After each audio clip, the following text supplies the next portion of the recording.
Toi, tu penses, à travers les deux groupes, quelles sont les deux équipes qui vont sortir de chaque groupe? Un petit pronostic. Bon, évidemment, j'espère qu'il y aura l'Uruguay. Et pour la seconde équipe, je vois bien l'Espagne,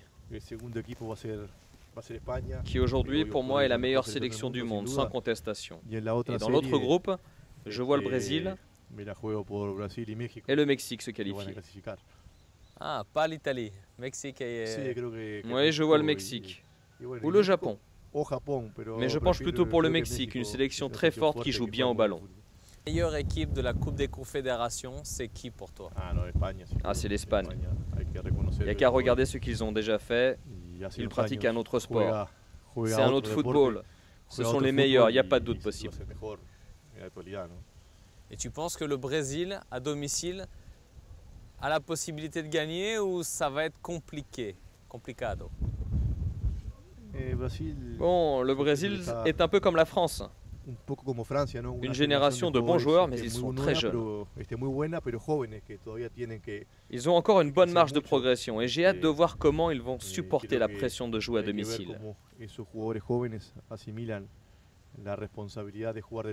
Dans un pays comme le Brésil, tu n'as pas le choix.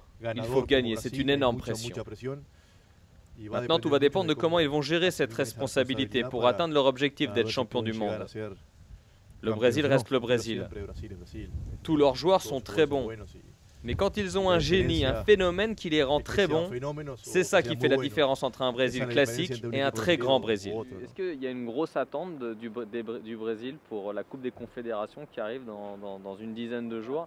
Est-ce que c'est important déjà pour le Brésil, par exemple, de gagner cette compétition ou pas? Ou c'est juste une compétition pour travailler, pour faire un test avant la Coupe du Monde? C'est un test, c'est un échauffement. Mais bon, la pression c'est énorme ici au Brésil. Chaque championnat que l'équipe de Brésil joue doivent gagner. Donc surtout ici au Brésil, il y a une grosse pression derrière. Mais bon, on sait aussi que c'est une équipe en formation, c'est une équipe que le Scolari est en train de construire pour la Coupe du Monde. Aujourd'hui, on voit des grands joueurs, des grands talents, mais on ne voit pas en équipe.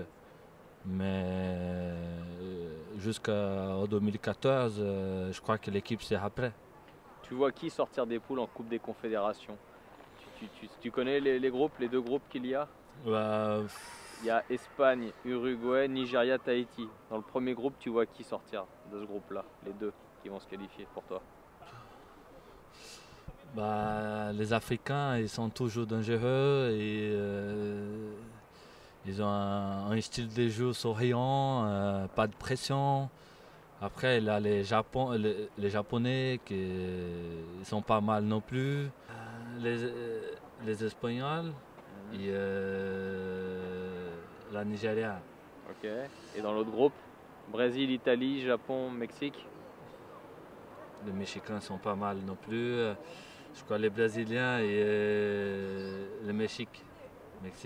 Et tu dirais une finale? Brésil-Espagne. Brésil-Espagne? Ouais. Vainqueur? C'est brésilien.